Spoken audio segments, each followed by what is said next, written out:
قال لك انا الامارات ما عنديش فيها.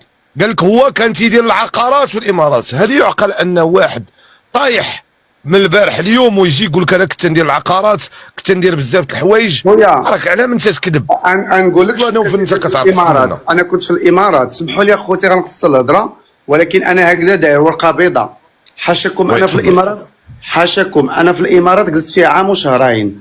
هو كان جاري، انا حاشاكم كنت كنعطي زكوي، ربي عفا عليا.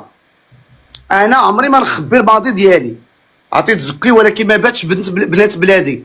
نتحدى اي واحد في الامارات يجبد لي اوديو او محادثه او اي شيء فيه تنقول انا نوضي اختي سيري للغرفه الفلانيه في الفندق الفلاني، ولا سيري عند فلان فلاني، ولا انا هذا الشيء ما درتوش وما غنديروش.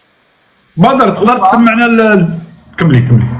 هو كان خدام قواد، كان يجيب بنات من المغرب ساكن ما عارفين والو. نقول لك شنو كان تيدير يا صوفيا لا صوفيا خليها تكمل دير هضره رجال زايد وانت بلاتي واحد اللحظه باش ما المهم نكمل لكم. وإلا قدرت خلي كملنا القصه عافاكم حتى واحد ما يقاطعوش. انا هذا الكلام اللي غادي نقوله حتى قدام الله.